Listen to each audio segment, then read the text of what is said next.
when I decided it was time for me to post on YouTube, I wanted it to be more than just about my art. I wanted to build a community. I wanted to connect with people, and I think, or I hope, posting my story with what's been going on in my life this past year can help do that. This morning, I watched probably about half of Abby and Matt's YouTube video, and I was crying, and I've been thinking about doing this video, and then I was like, you know what, I'm gonna post. This past year, I guess it's been a year almost since I found out that I was pregnant. I was on an IUD. I wasn't sure if I wanted to have any more children. I have a little toddler. He's a bit of a handful, so I just wasn't sure if I wanted more babies. And then when I got the positive result, I felt pregnant. My boobs were sore.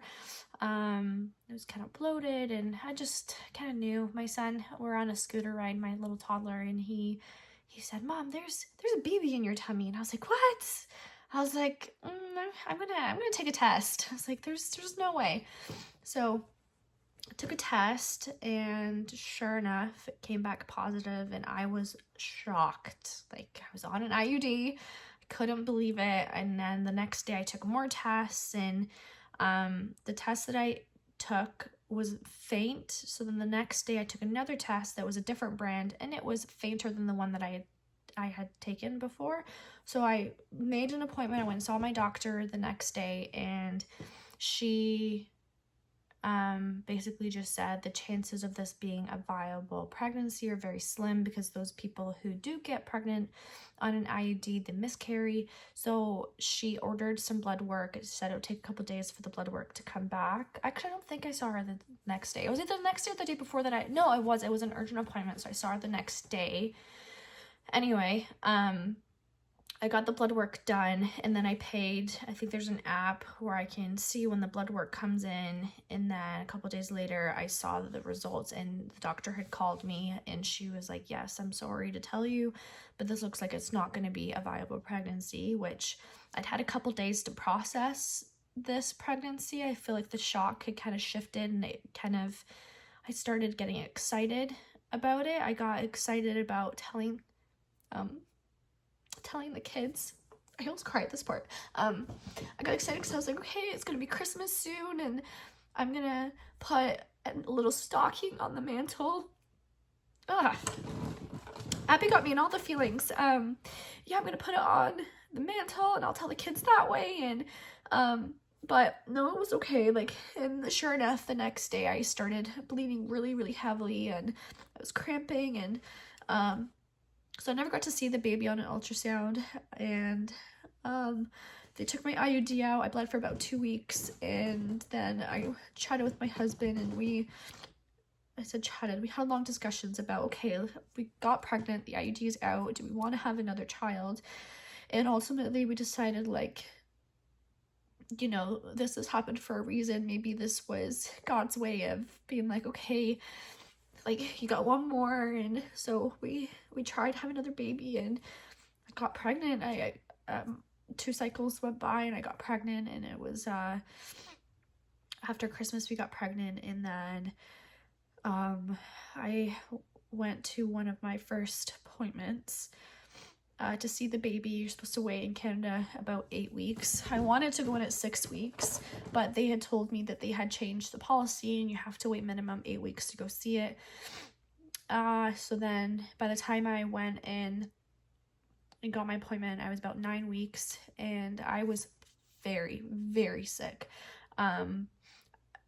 Like, I was on Zofran, I was on other medicines. I was just so sick. I could barely get out of bed. I remember I did a workshop for my daughter's school. We went in and we did Valentine little painting sessions, and I guess I'd forgotten something in their classroom, so the teacher came running out to my car, but she saw me just throwing up outside, and I was like, I don't have the flu, I'm sorry, I'm pregnant. And anyway, okay, sorry, I cut the video, try to keep it together. I was very excited to have this baby. I went to the doctor's appointment. No, I went to my ultrasound appointment, my doctor had already ordered all that for it.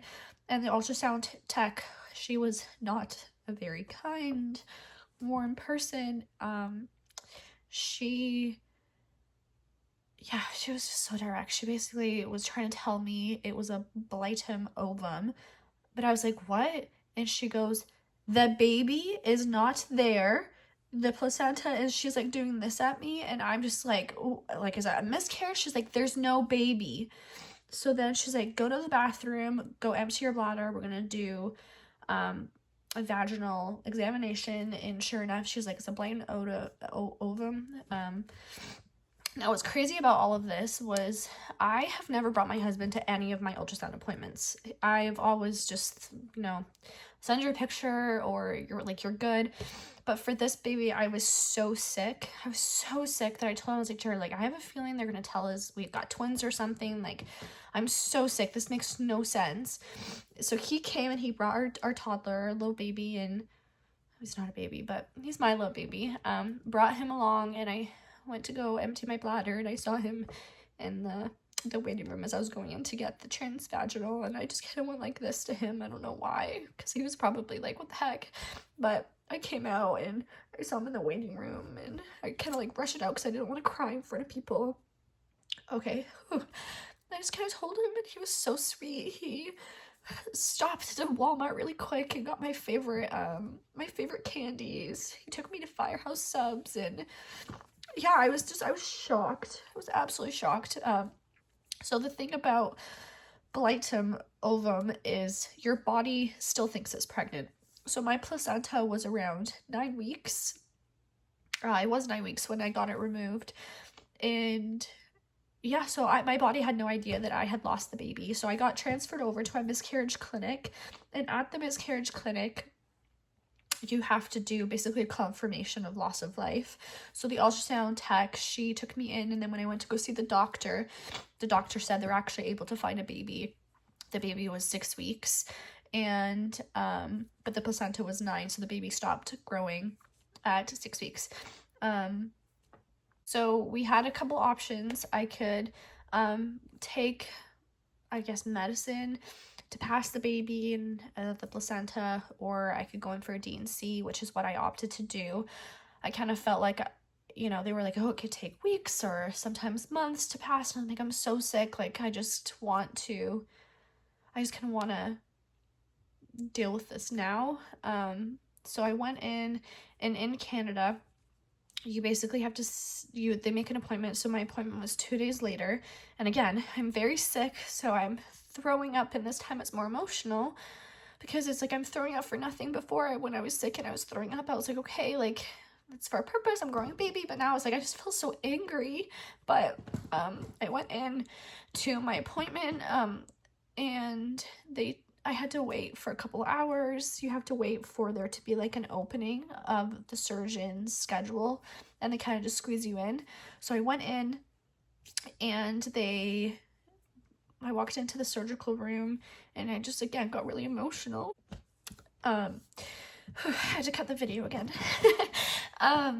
So after they did the D&C, I think that the thing that stuck with me the most was when I was in the recovery. You're in there for about 45 minutes. I asked the nurse, I was like, is the baby gone? And she nodded, and I pulled the bed sheets over my head and just kind of sobbed because, like, I knew that the baby wasn't there, and honestly, I don't really know what happens to the baby afterwards, so it's just, like, a lot of emotions. And I went home, and my kids were there, and it was good to see them. But it was just like a lot to process, because you go from one day thinking, okay, I'm sick. Like, I didn't even go to church on the Sunday. I found out on the Monday for my appointment, but I didn't even go to church on the Sunday because I felt super, super sick. And I messaged my friend, and she's like, oh, it's a good sign that you're sick. Like, this is a good sign because the baby's doing well. So this whole time, that's what I'm telling myself. I'm like, okay, like, I'm sick. This is great. It means that I'm still pregnant. And it was really hard to process how one day I could be so sick, and then the next it's like your baby is just gone. But again, I discussed with my husband, like, what are we gonna do? Do we want to try again? Or are we happy with the family that we have? And like, have we just kind of felt like, you know, this was a genetic thing. It happens, a blighted ovum happens like 1 in a million. My doctor reassured me that there's no guarantee that I'll have another miscarriage. Like, it's, you know, so I went and we tried again. It took, I think it was 5 cycles to fall pregnant again. And then I found out on Father's Day, I took a pregnancy test on Father's Day because I kind of was hoping that I'd get pregnant. I wanted to weigh. I could have taken the test earlier, but I wanted to be on Father's Day.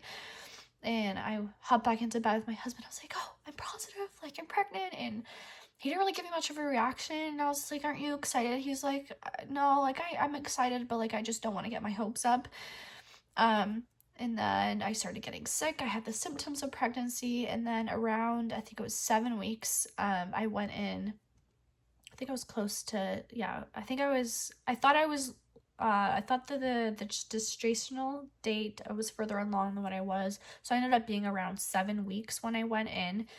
And they said the heartbeat is not where we want it to be, but this could be very common based off of like the baby's heartbeat and stuff. So basically they're just like, don't freak out, like come back in 2 weeks when you're further along, when you're closer to 9 weeks. So I called my doctor freaking out, and she's like, said the same thing. She's like, it could be very common, just the heartbeats developing. I think they had it at 96 beats per minute, or is that how you say it? But she ordered blood work. So I purposely waited a week after the appointment, and then I got my blood work done.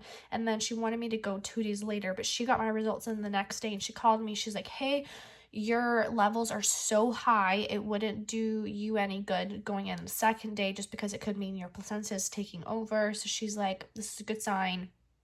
I wouldn't go get your blood work. You can, but she's like, your levels are great. So I was like, okay, that's reassuring. So then the next week, so it's been 2 weeks at this point, I went in for a 9-week appointment, and the ultrasound tech was like, okay, your baby is, quote, perfect. The heart rate is 172. Like, this looks great. I got to see the baby. I took some pictures, and at this time, I wanted my husband to be there just in case it was bad news. He waited in the car with our kids because it was summer, so they were all home on summer break. And then I'm walking out, and he goes like this through the car window as I'm walking, and I went like this, and I started dancing down the street, and I was just so excited. And then I showed my kids the picture. I was like, look, it looks like a little bean. And, you know, my doctor reassured me. She's like, the chances of miscarriage after you see a strong heartbeat are really low. And because we're going away to go see my family for 3 weeks in Utah, she's like, it should be good. Like, you're good. So I booked my appointment for a 13-week ultrasound, and I went on my trip with my parents. But I started to notice a few things. Like, I started to notice I wasn't as sick. I was taking a ton of medicine, like my Zofran and all the things, and I started decreasing it to the point where I think, oh my gosh, why can't I remember? I think I was down to 1 pill. And I remember being like, okay, I'm getting close to my second trimester. I thought, okay, maybe this is a girl because I wasn't as sick with my daughter as I was with my sons. So I was really convinced myself I was entering, and I started getting a little baby bump, and I was super excited. Like, you know, you get bloated and baby bump. And then I got back from my trip, and the next day I started to just kind of bleed a little bit. And I was like, okay, maybe it was just the stress of traveling 8 hours by myself with the kids, and I didn't really lift anything heavy, but maybe, like, you know, I was doing a lot more on my trip than I thought. I was like, maybe this is my body, or maybe it's a hematoma. I've heard those, you know, that could happen. So it was a Sunday at the time, and I was like, I don't want to go to the ER because all the ultrasound techs probably aren't even there, so they're going to tell me to come back. So I told my husband, I was like, okay, if I'm still bleeding in the morning, I'm going to go to the ER just to get checked out, because I called the labor and delivery unit, and they said because I wasn't 20 weeks, they couldn't see me. So I was 13 weeks, and I go into the ER. I'm still bleeding, and the ultrasound tech, like this, I've had many, many ultrasound appointments, and I just felt something was just different. She didn't show me the heartbeat to reassure me. She didn't. And in my head, I'm like, okay, maybe she's just strict on the rules. Like, she's not going to talk to me. But I was like, man, like, I've done this a lot. Like, usually they show me something. And yeah, I don't know. I texted my husband. I was like, Jared, like, I don't have a good feeling about this. Like, I think it's gonna be bad news. And okay. Oh. He was just really reassuring. He's like, whatever it is, like, we're gonna get through it. It's gonna be fine. I told him, part of me was like, don't even come, like, it's fine, it's just gonna be hematoma, we're gonna be here all day, like, you just stay with the kids, like, you're good. And it took me hours at the ER. I was there like half a day, and then finally the doctor took me into the room. Oh, I'm gonna try not to cry. Yeah, he basically just confirmed that there wasn't a heartbeat. Yeah, I didn't have a heartbeat, and it had nothing to do with me traveling or anything. There was nothing I could have done, and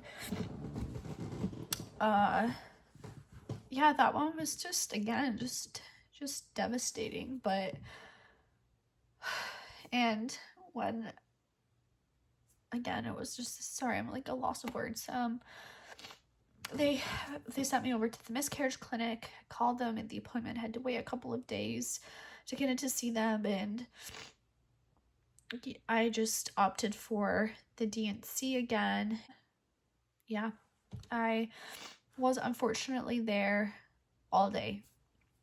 It took 14 hours at the hospital to see a surgeon, so I didn't get home till about, I think it was 11:15 at night, and I got there at 7:45 in the morning. And part of that reason was after the D&C, they had a really hard time controlling the bleeding. I was bleeding a lot, and they had to give me some extra medicines down there to kind of stop the bleeding, so I was in recovery a lot longer. And it's just been really hard. And again, I've been left with, okay, like, remember when I said, when I had the IUD, okay, maybe this is God's way of saying I got one more? Now I'm thinking, okay, like, was God's plan. It's like, well, why has it been so difficult? Like, why do we feel so strongly to go ahead and do this? But then, I don't know, like, part of me is thinking in my head, maybe this was God's way of being like, okay, it just wasn't meant to be. There's, I once heard this story of there being two roads, and then you say a prayer, and you go down, let's just say the right road, and then it's a dead end. And then you're like, what the heck, God? I said a prayer. Like, why did you send me down this road when there's a dead end? And the Lord said, now you know for sure this wasn't the road that you're supposed to go down. You can go down this road with confidence. And part of me is holding on to hope that, you know, maybe we can have one more to kind of complete the feeling that we had. But then there's also a part of me that's like, you know, it's been 3 miscarriages in a year, like, maybe this is God's way of being like, no, this is your family, which I feel at peace with as well. That being said, we got referred to a fertility clinic.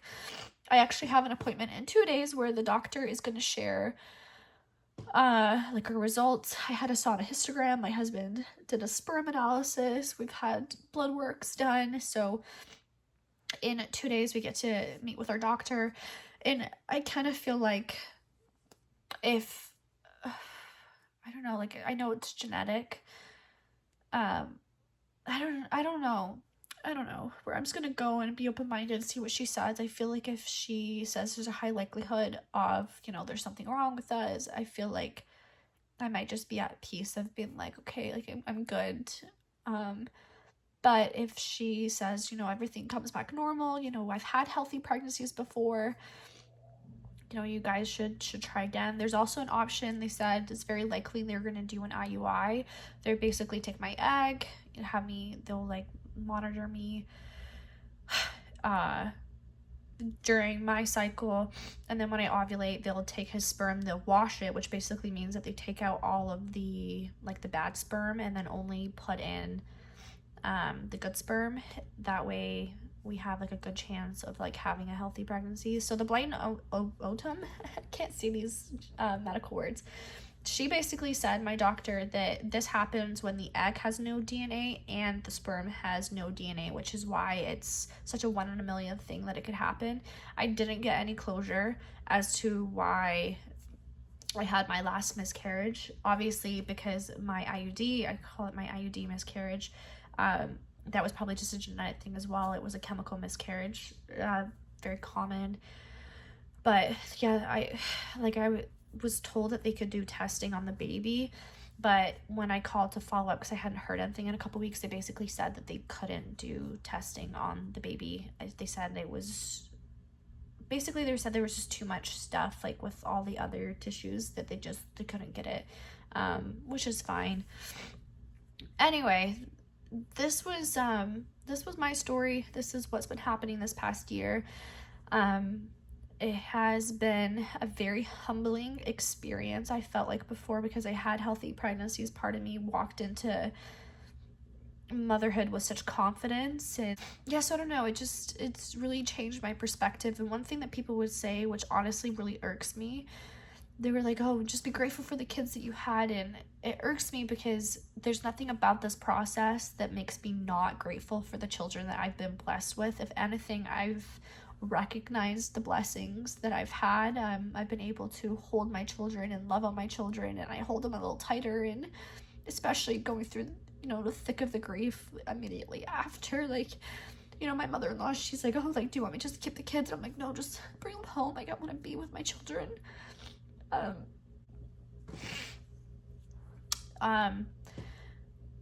was reading through Abby's comments and, listening to her video, and so many people have shared their stories, and I just see